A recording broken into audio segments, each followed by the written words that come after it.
Hi, everyone. This is DM Nell, and I'm back with another Shadow of the Demon Lord talk. And for today, this is episode 32, I believe. For today, what I'll be talking about is the blog that is on the Schwalb Entertainment website. Actually, two blog entries that have come out recently, and they have to do with a game that is being developed by Robert Schwalb. That is currently called Shadow of the Weird Wizard. Um, I am super excited about this game because it is basically a cleaned up version of the Shadow of the Demon Lord game with some improvements on the math in the system and uh, probably a fair bit of updating. The Shadow of the Demon Lord's been out since 2015, I think, 2014, 2015, somewhere around there. And, there's been a lot of stuff released, and I'm sure Schwalb has probably had some ideas on how to do things slightly differently. So this is probably his opportunity to do that. And he actually talks about that a little bit in his blog entry. And I'm not going to read through this. You can do that yourself. But I just wanted to give you my thoughts on this whole thing and kind of go through the character creation that he did in his second blog post. So the first blog post pretty much just talks about why he's doing this. And my perspective on this is that he is also, in addition to all this stuff, he's pretty much going after the D&D market, which is pretty bold considering it is a pretty saturated market, but it is also, where the bulk of the RPGers are. In fact, I just saw a Roll20 breakout of how many games there are in Roll20 versus other, D&D games versus other games, and D&D has 53% of the market on Roll20. So that's probably fairly indicative of the market overall. And I would say that if you're going to go after anybody, you go after the big dog and try to get some of their players over to your new game. Now, this game is going to grab me automatically because I pretty much collect anything that Schwalb Entertainment puts out. But I also play D&D, and I've never really been a fan. Well, I can't really say that. I like 5e. I just don't love 5e. I love Shadow of the Demon Lord, so a D&D version of Shadow of the Demon Lord, for lack of a better way of describing it, would be something I'd be very, very interested in. So that is what I'm hoping the Weird Wizard ends up being. Okay, so talking about the game itself, in the first couple of paragraphs, he talks about the redesign of the underlying math, and he goes through the naming convention, how it was initially called Shadow of the Witch King, then it went to Free Companies of the Four Towers and Shadow of the Mad Wizard, and then finally it went to Shadow of the Weird Wizard. So I think that's where it's probably going to stick. The thing that I want to point out on the first blog post is he actually talks about the world that this is set in. So the setting itself looks like going to be just a fantasy setting that has a section that is known as the Devastation, which is where something really bad happened. And then there is a place called the Old Country, which is dominated by the Great Kingdom. So that's probably the big population center of the world, the big power that presides over the civilized world. And he talks about things like the Lord Commander of Paladins, murdering the Pontifex of the High One, burning the Cathedral of Hope. So it sounds like the Great Kingdom is going to be, fairly steeped in some sort of religion. Don't know if it's going to be the same religion as Shadow of the Demon Lord, or if they're going to if he's creating a totally new pantheon for this game. I'm going to assume it's the latter, but it's not clarified really here in this blog post. He also talks about the people of the Old Country, or people fleeing the Old Country, headed towards a new and mysterious land that is known as the lands of the Weird Wizard, which is supposed to be some mysterious, eccentric, bearded fellow whose reckless use of magic made these new lands rather strange and mysterious. So there's going to be weird stuff all over this land. And one place in particular is called Clockwork City. So I don't know why I'm getting a Wizard of Oz vibe about that, but I am for some reason. Hopefully that's not what that turns out to be, but we'll see. So anyway, that's what the campaign setting is going to look like. PCs or player characters are probably going to be refugees from the old country and might be starting out the game in the Borderlands, which is the section of land between the lands of the Weird Wizard and the old country. And it doesn't really go into detail of what the Borderlands entails, but there's probably going to be a lot of humanoids, tribal humanoids, untamed monsters and that sort of thing. All right, so that's the campaign setting. Now let's go into the second blog post, which is the one that really interested me, and that is let's make a character blog post. So in this blog post, he actually goes in and creates an orc adventurer named Bob the Adventurer.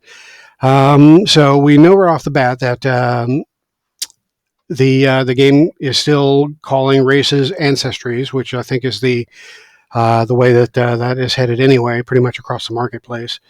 And he talks here about having already designed 20 ancestries. So I'm imagining we'll see a lot of the ancestries that come from Shadow the Demon Lord, but he also says there'll be a few surprises in here as well.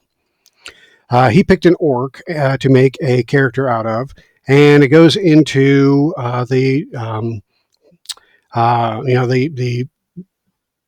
what orcs are essentially, and the physical description of an orc, which sounds pretty typical. Now, what I'd like to point out here is that a lot of the things from the Shadow of the Demon Lord appear to be similar here in this game as well. You still have 4 ability scores: strength, agility, intellect, and will. All of those are the same. You have levels, which is the same. However, one thing that is interesting to note here is that Bob is a level 1/2 adventurer, which means essentially that it goes into a little bit more later, but monsters also have levels now rather than difficulty. So a level 1/2 is something that is not quite first level. So there are monsters that are below difficulty of 1. So you'll have in Shadow of the Demon Lord, you'll have a difficulty 1/2, 1/4, 1/8, and so forth. So that's just being translated into levels now. So since Bob is not quite a first level character, he's a level 1/2 character, which means that he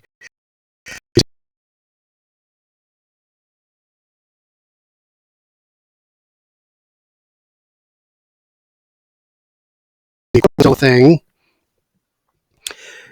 Defense is still a thing, and it looks like the defense is still going to be equivalent to the character's agility score. What is new here is damage dice, and I think this is heading in a direction of the character doing a certain amount of damage despite the weapon that they're using. They just do a certain amount of damage each level, which would increase per level. And I believe it does say that somewhere in the information below. But the damage dice would increase as the character increases. Now I don't know if weapons would actually add to the damage, or if choosing certain types of weapons have certain benefits beyond damage. I'm not really sure. It doesn't go into that, but damage dice is definitely a game mechanic that is tied to the character's level. All right, so the rest of this is describing the rest of the character, and as you can see, we still have health. We still have size, and now we're talking about skills. Now, it goes into skills a little bit more down here, but it talks about having a language skill of Orcish. Now, the skill system is something in Shadow of the Demon Lord that I've really had difficulty with really getting my brain wrapped around it and getting the players' brains wrapped around it. I've had really kind of a difficult time getting the players to acknowledge the fact that their profession determines what their skills are, and using that as the basis for them, wanting to make a check. For example, I am a hunter, so can I get a check, a perception check with a boon to track the movements of these creatures in the forest, something like that. They don't do that. I'm the one that has to constantly say, okay, make a perception check. And do you have any professions that might give you a bonus for this check? And then they have to, look through the professions, if I can talk. And it is just very cumbersome, very clumsy. This sounds like a refinement of the skill system, because it actually talks about having skill categories. And I believe the ones that are listed here are language, lore, weapon, and armor. And then there might be further subdivisions, including carousing, ancient history, and folklore. So that's what I'm looking for. I'm looking for a refinement of the skill system, so that I can at least say, hey, if you have ancient history, give me a intellect challenge roll and add your boon to that. Something that kind of narrows the field to something that the characters may know. It's on the player's character sheet, and the characters or the players can say, hey, yeah, I've got ancient history. So anyway, I'm looking forward to seeing what that looks like. It looks like you still have a starting equipment, a set of things that you get as a starting character. One thing that I hope he does is if he has clockworks in this new game, I hope that the starting equipment is modified for creatures like clockworks and things that are not necessarily human. Because, for example, a clockwork doesn't necessarily need a canteen, 3 days of rations. So, swap that out for something that is a little bit more relevant to a clockwork character. And, any other weird ancestries that he may have, try to customize the starting equipment kits to those. Okay, so he goes into, let me see what else here. Okay, so the last thing he goes into is the identity of the character, which sounds to me like like the background tables that he has been doing in his ancestry supplements, and so there'll be tables to flesh out your character's identity more. Appearance, homeland, personality, outlook, empathy, morality, dependability, that sort of thing. So those can be probably, I'm assuming it says tables here. So, you can roll those randomly, or you can pick them, however you and your DM decide to do that. So that pretty much goes into the character. Again, we've got damage dice here instead of an actual weapon. It does say he has a quarterstaff and he has a knife, but it doesn't really show Bob's attacks like it would for a Shadow of the Demon Lord character. So I'm, again, under the assumption that the attack would be similar as it is to Shadow of the Demon Lord, where you roll a d20 and you add your strength modifier. Or if it is a finesse weapon, you might add your agility modifier to the attack roll. And then if you hit, then you do your character's damage dice. And I, again, don't know if the weapon adds something to that or not, but that's something that we will learn as we get more information. Okay, so it also talks about this character being a member of the Church of the High One. So Church of the High One sounds like, maybe the main religion of the old country. Don't know. We'll find out. So anyway, that's pretty much it. The Weird Tales, Let's Make a Character, as well as the first one, Weird Tales, and Introduction. So I just wanted to go through those things, talk through them, and kind of get an idea of what we have ahead of us. He hasn't given us a timeline as to when this game is going to be released. My assumption is towards the end of the year, we'll probably see a Kickstarter, and then we will probably see the core rulebook release sometime probably in mid 2021. But knowing Schwalb and the way he likes to do things, he'll probably have the game either finished or mostly finished, at least from a core rules perspective, before the Kickstarter even starts. And then once he gets everything settled from the Kickstarter, then he'll go into production mode and get that core rulebook out to us as quickly as possible. In addition to all the cool stuff that will be gained out of the Kickstarter. So looking forward to that. Can't wait to throw my money at him and see what Weird Wizard ends up being. Again, I hope it is a viable replacement for Dungeons and Dragons, because right now I'm not really too keen on D&D, but we'll see. So anyway, that's it for today's session, and I want to thank you all for participating with me or listening to me ramble on about this. If you like my videos, please hit the like button.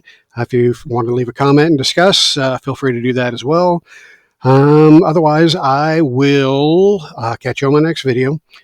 Peace out.